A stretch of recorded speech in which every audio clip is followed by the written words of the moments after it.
నమస్తే, welcome to #you. నేను మీ రాజేష్. రాష్ట్ర రాజకీయాల్లో ప్రస్తుతం కాళేశ్వరం సంబంధించినటువంటి వ్యవహారం కాకరేపుతోంది. మరోవైపు ఎప్పుడైతే సిబిఐకి సంబంధించినటువంటి ఆ సంస్థకు విచారణకు అప్పజెప్పడం ఇది పెద్ద ఎత్తున సంచలనంగా మారుతోంది. మరోవైపు బీఆర్ఎస్ పార్టీలో కూడా ఇప్పటికే గతంలో పీసీ ఘోష్ కమిషన్ ఎప్పుడైతే సీఎం రేవంత్ రెడ్డి అట్లాగే ప్రభుత్వానికి నివేదిక ఇచ్చిందో అప్పటి నుంచే ఒకంత బీఆర్ఎస్ పార్టీలో టెన్షన్ వాతావరణం నెలకొంది. మరోవైపు కేసీఆర్ పదే బీఆర్ఎస్ పార్టీ అగ్రనాయకులైనటువంటి కేటీఆర్, హరీష్ రావులతో కూడా అరెస్టు చేసినా చేయొచ్చు అనే వ్యాఖ్యలు ఆనాడు చేసినటువంటి వ్యవహారం కూడా కొంత రాజకీయాల్లో తీవ్రస్థాయిలో దుమారం రేపింది. పెద్ద ఎత్తున చర్చనీయాంశంగా మారింది. అంటే కేసీఆర్ అరెస్ట్ అయ్యే అవకాశాలు ఉన్నాయేమో అన్నటువంటి ఒక వార్త పెద్ద ఎత్తున ప్రచారంలోకి వచ్చింది. సో ఇటువంటి సందర్భాల్లో ఎప్పుడైతే సిబిఐ విచారణకు కేంద్ర దర్యాప్తు సంస్థకు సిబిఐకి అప్పగిస్తూ ఇప్పుడు రాష్ట్ర ప్రభుత్వం తాజాగా అసెంబ్లీలో తీసుకున్నటువంటి నిర్ణయంపైనే బీఆర్ఎస్ పార్టీ ఒక రకంగా బగ్గుమంటోంది. ఒకవేళ నిజంగా సిఐడినో ఇంకా సిట్టో అయి ఉంటే ఖచ్చితంగా కక్షాదింపు అని అనేవాళ్ళు. అట్లా అనేక అవకాశం ఇవ్వకుండా సీఎం రేవంత్ రెడ్డి జాగ్రత్త పడ్డాడు. సిబిఐ అనేసరికి ఇప్పుడు బీఆర్ఎస్ పార్టీ కొంత కాంగ్రెస్ పార్టీ మీద బగ్గుమంటూనే కొంత ఏం చేయాలనే భవిష్యత్తు కార్యాచరణ మీద కూడా కొంత దృష్టి పెట్టింది. సో ఇప్పుడు ఈ నిర్ణయాన్ని వ్యతిరేకిస్తూ బీఆర్ఎస్ పార్టీ తాజాగా గన్ పార్క్ వద్ద కూడా ధర్నాకు దిగింది.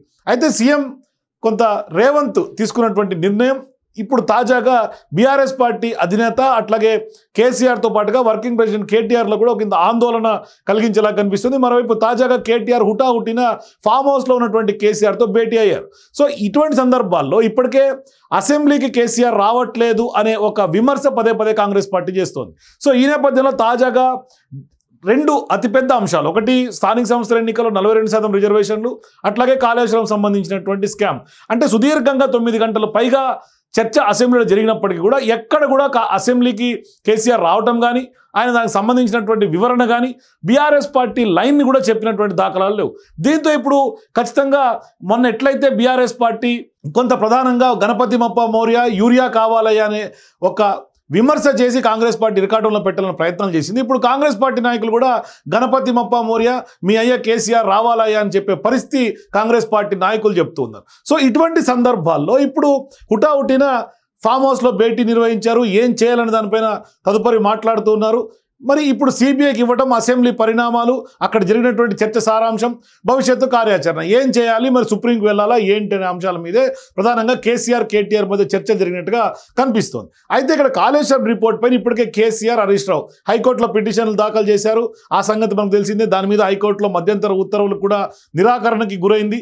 మరి ఈ పిటిషన్ తాజాగా అత్యవసరంగా విచారణ జరపాలని కూడా పిటిషన్ తరఫు న్యాయవాదులు హైకోర్టులో కొంత లంచ్ మోషన్ పిటిషన్ వేసినటువంటి నేపథ్యంలో కాళేశ్వరం సంబంధించినటువంటి దర్యాప్తును సిబిఐకి అప్పగిస్తూ రాష్ట్ర ప్రభుత్వం తీసుకున్నటువంటి నిర్ణయాన్ని కోర్టు దృష్టికి కూడా పిటిషనర్లు తీసుకెళ్లారు. అయితే ఈ పిటిషన్ను తాజాగా రేపు విచారణ జరుపుతామని న్యాయస్థానం తెలపడంతో రేపటి వరకు తదుపరి చర్యలు తీసుకోకుండా ఆదేశాలు ఇవ్వాలని కూడా పిటిషనర్ తరఫు లాయర్ కొంత సుందరం కొరగా మధ్యంతర ఉత్తర్వులు ఇచ్చేందుకు కోర్టు నిరాకరించింది హైకోర్టు. దీంతో ఇప్పుడు కాళేశ్వరం సంబంధించి అక్కడ 3 బ్యారేజీల్లో ప్రధానంగా అక్రమాలు జరిగాయి, వైఫల్యం జరిగింది, పెద్ద ఎత్తున అవినీతి జరిగింది అనే అంశం మీద లోతైనటువంటి దర్యాప్తు కోసమే ఇప్పుడు ఈ కాళేశ్వరం వ్యవహారాన్ని సిబిఐకి అప్పగించినటువంటి పరిస్థితి. సో ఇటువంటి సందర్భాల్లో రాష్ట్ర శాసనసభలో తాజాగా సీఎం రేవంత్ రెడ్డి ఈ విషయాన్ని ప్రకటించారు. మరి రాష్ట్రంలోకి సిబిఐ రాకను నిషేధిస్తూ గతంలో ఉత్తర్వులు జారీ చేసేటప్పటికీ ఈ కేసు విచారణను సిబిఐకి అప్పగిస్తూ ప్రభుత్వం తీసుకున్నటువంటి ఈ నిర్ణయం కొంత తెలంగాణ రాష్ట్ర రాజకీయాల్లో సంచలనంగా మారుతోంది. అంటే తెలంగాణ గడ్డ పైన సిబిఐని అడుగు పెట్టనివ్వకుండా మాజీ ముఖ్యమంత్రి కేసీఆర్ అడ్డుకట్ట వేస్తే ఇప్పుడు సీఎం రేవంత్ రెడ్డి మాత్రం సిబిఐకి ఇవ్వటం మరోవైపు సిబిఐని ఎంట్రీ ఇచ్చేలాగా ఆయన కొంత క్రియేట్ చేయటం రాజకీయ వర్గాల్లో విస్తృత చర్చకు దారితీస్తుంది. అంటే సిబిఐ కానీ ఈడీ కానీ బీజేపీ జేబు సంస్థలని స్వయంగా కాంగ్రెస్ పార్టీ అగ్రనేత రాహుల్ గాంధీ కేంద్ర ప్రభుత్వంపై దుమ్మెత్తి పోసినటువంటి తరుణంలో రేవంత్ రెడ్డి సర్కార్ తీసుకున్నటువంటి ఈ నిర్ణయమే రాష్ట్ర రాజకీయాల్లో ఎలాంటి పరిణామాలకు దారి తీయబోతున్నది కూడా కొంత ఉత్కంఠ రేపుతోంది. అయితే జేబు సంస్థలను గతంలో ఎవరు మాట్లాడారో అనే దాని మీద కూడా ఇప్పుడు బీఆర్ఎస్ పార్టీ వర్కింగ్ ప్రెసిడెంట్గా ఉన్నటువంటి కేటీఆర్ స్వయంగా ట్వీట్ చేసి చెప్తున్నటువంటి పరిస్థితి. ఇక్కడ ప్రధానంగా కేటీఆర్ పదే చెప్తూ ఉన్నాడు. The currency manager, CM of Rahul Gandhi in Telangana is decided to hand over Kaleshwaram case to CBI. The very CBI that Rahul Gandhi had famously called opposition elimination cell of the BJP. అంటే సిబిఐని గతంలో Rahul Gandhi opposition elimination cell of the BJP అంటూ కూడా, అంటే ప్రాంతీయ పార్టీలను కానీ ప్రతిపక్ష పార్టీలను కానీ ఏ విధంగా అనగదొక్కేందుకు బీజేపీ వాడుకుంటుంది అనే వ్యవహారాన్ని కేటీఆర్ రాహుల్ గాంధీ చేసినటువంటి వ్యాఖ్యల్ని ఒకసారి గుర్తు చేస్తున్నటువంటి పరిస్థితి.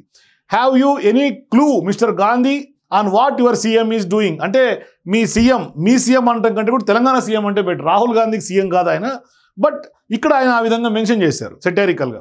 So bring it on, whatever it is that you conspire against us, we will fight legally and politically.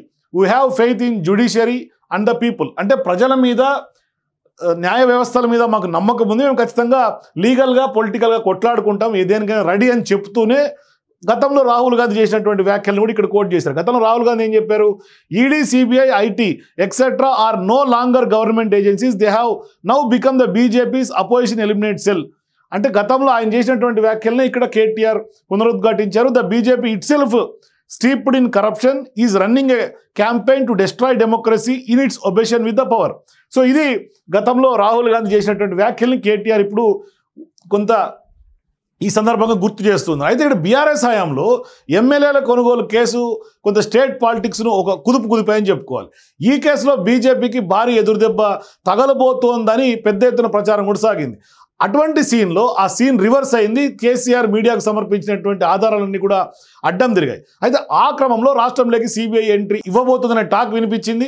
అప్పటికే సిబిఐ కొంత బీజేపీకి అనుకూలంగా వ్యవహరిస్తోందనే ఆరోపణలు పెద్ద ఎత్తున వినిపించినటువంటి నేపథ్యంలో ఇక తెలంగాణలో కూడా సిబిఐ కొంత విరుచుకుపడే అవకాశాలు ఉన్నాయన్న ప్రచారం జరుగుతున్నటువంటి సమయంలో ఆనాడు కేసీఆర్ సర్కార్ కొంత సంచలన నిర్ణయం తీసుకొని సిబిఐకి జనరల్ కన్సెంట్ కూడా రద్దు చేసింది. అయితే రాష్ట్రంలో సిబిఐ దర్యాప్తుకు అనుమతిని కూడా ఉపసంహరించుకుంటున్నట్లు కూడా ఆనాడు హోంశాఖ ఉత్తర్వులు కూడా జారీ చేసింది. రాష్ట్రంలోకి సిబిఐ రాకుండా జీవో 51ని కూడా ఆనాడు బీఆర్ఎస్ పార్టీ ప్రభుత్వం తీసుకొచ్చింది. సో ఈ నిర్ణయంతో ఏ కేసులోనైనా కూడా దర్యాప్తు కోసం సిబిఐ తెలంగాణలోకి ప్రవేశించడానికి వీలు లేకుండా పోయింది. అయితే మరి రాష్ట్ర ప్రభుత్వం అనుమతితోటే ఏ కేసైనా విచారణ జరపాల్సినటువంటి పరిస్థితి నెలకొంది. అయితే సిబిఐని అనుమతించకుండా నోటిఫికేషన్ జారీ చేసే అధికారం రాష్ట్రాలకు ఉంటుంది. అయితే ఏదైనా కేసులో హైకోర్టు కానీ సుప్రీంకోర్టు కానీ ఆదేశిస్తే రాష్ట్రాలు అనుమతి ఇవ్వకపోయినా సిబిఐకి విచారణ జరిపే అధికారము ఉంటుంది. సో ఇప్పుడు రాష్ట్రంలో సంచలనం సృష్టించినటువంటి మరో కేసు కూడా అడ్వకేట్లకు సంబంధించినటువంటి వామన్ రావు దంపతుల కేసు. ఆ కేసును కూడా గత నెలలో సిబిఐకి అప్పగిస్తూ సుప్రీంకోర్టు ఆదేశాలు జారీ చేసింది. ఇప్పుడు రాష్ట్ర ప్రభుత్వమే స్వయంగా అసెంబ్లీలో చర్చ జరిపిన తర్వాత కాళేశ్వరం కేసును సిబిఐకి అప్పగించడం మరోవైపు రాష్ట్ర రాజకీయాల్లో ఇప్పుడు మరింత సంచలనంగా మారుతోంది, రంజుగా మారుతోంది, పాలిటిక్స్లో హాట్ టాపిక్గా మారుతోంది. అయితే ఇక్కడ కాళేశ్వరం కేసు దర్యాప్తులో ఇప్పటి వరకు ఒక ఎత్తు అయితే ఇప్పుడు సిబిఐకి ఆ కేసు చేరుకున్న తర్వాత మరో ఎత్తులాగా కనిపిస్తోంది రాజకీయం అంతా కూడా. సో ఇప్పుడు కేసు దర్యాప్తు సిబిఐ చేతికి వెళ్ళడం ద్వారా ఖచ్చితంగా బీఆర్ఎస్ విషయంలో బీజేపీ రాజకీయంగా ఎలాంటి అంశాలను తెరపైకి తీసుకురాబోతుందన్నదే మాత్రం ఇక్కడ ఉత్కంఠగా మారుతోంది. మరి ఇప్పుడు కాళేశ్వరం వైఫల్యానికి కారణం కేసీఆర్దేనని, ఆ బ్యారేజీలకు సంబంధించినటువంటి ప్రతి అంశంలో ఆయన జోక్యం చేసుకున్నారని జస్టిస్ పినాకిని చంద్రఘోష్ ఇచ్చినటువంటి కమిషన్ రిపోర్ట్ కూడా చెప్తోంది. మరి చట్ట ప్రకారం ఆయన పైన చర్య తీసుకునే అవకాశము, స్వేచ్ఛ కూడా ఇక్కడ రాష్ట్ర ప్రభుత్వానికి ఉంది. ఆ నివేదిక కూడా ఆ దిశగానే క్రిమినల్ చర్యలు తీసుకోవాలని సిఫార్సు కూడా చేసింది. అయితే ప్రస్తుతం రాష్ట్ర రాజకీయాలు కీలక దశలో ఉన్నాయి, స్థానిక సంస్థల ఎన్నికలు కూడా ఉన్నాయి కాబట్టి మరోసారి అధికారంలోకి వచ్చేందుకు కాంగ్రెస్ ధీమాతో ఉంది కాబట్టి మళ్ళీ తమకు ప్రజలు పట్టం కడతారని బీఆర్ఎస్ లెక్కలు వేసుకుంటోంది. అయితే కాంగ్రెస్ బీఆర్ఎస్ పైన ప్రజలు అసంతృప్తితో ఉన్నారని, ఈసారి ఖచ్చితంగా తమకు అవకాశం ఇస్తారని నమ్మకంతో కూడా బీజేపీ కూడా ఉంది. అయితే ప్రస్తుతం బీఆర్ఎస్కు గడ్డుకాలం నడుస్తున్నటువంటి నేపథ్యంలో, చాలా వరకు ఇబ్బందులకు గురవుతున్నటువంటి నేపథ్యంలో ప్రత్యర్థుల నుంచి ఎదురుదాడులు, సొంత పార్టీలో కుంపట్లు, వర్గపోరు, మరోవైపు పార్టీని బీజేపీలో విలీనం చేయబోతున్నారనే ప్రచారం నేపథ్యంలో ఇప్పుడు సిబిఐ ఎంట్రీతో బీఆర్ఎస్ పరిస్థితి ఏం కాబోతున్నదనేది కొంత ఆసక్తికరంగా మారుతోంది. మరి ఈ కేసు ఇంపాక్ట్ ఎఫెక్ట్ వచ్చే అసెంబ్లీ ఎన్నికల నాటి ఖచ్చితంగా రాష్ట్ర రాజకీయాల్లో తీవ్ర దుమారం రేపే అవకాశం ఉంటుంది. ఇక్కడ రాజకీయ ముఖ చిత్రంలో చాలా వరకు పరిణామాలు మారే అవకాశాలు ఉన్నాయనేది మాత్రం స్పష్టంగా కనిపిస్తోంది. అంటే మరి బీఆర్ఎస్ ఇక్కడ ఏ విధంగా ఈ కేసును మూవ్ చేస్తుంది, మరి సిబిఐ ఎటువంటి ఎంక్వైరీ తీసుకుంటుంది, ఎటువంటి చర్యలు తీసుకుంటుంది, అంటే భవిష్యత్ రాజకీయాలు ఖచ్చితంగా కాళేశ్వరం స్కామ్, సిబిఐ విచారణపైన ఖచ్చితంగా ఆధారపడి ఉంటుంది. గతంలో నో చెప్పినటువంటి కేసీఆర్కి ఇప్పుడు అదే సిబిఐని ఫేస్ చేయాల్సినటువంటి పరిస్థితికి రేవంత్ రెడ్డి తీసుకురావడం, మరోవైపు జేబు సంస్థలుగా కొంత రాహుల్ గాంధీ చేసినటువంటి వ్యాఖ్యలను కూడా కేటీఆర్ తిప్పికొడుతున్నటువంటి నేపథ్యంలో ఇప్పుడు సీఎం రేవంత్ రెడ్డి సిబిఐకి కొంత ఆదేశాలు జారీ చేయడం కొంత రాష్ట్ర రాజకీయాల్లో కలకలం రేపుతున్నాయి. చూద్దాం ఏం జరగబోతుందో. సో మీరు కూడా కాళేశ్వరం అంశంలో సిబిఐ ఏం చేయబోతుంది, మీ అభిప్రాయాల కింద కామెంట్స్ తెలియజేయండి. For more videos please watch #.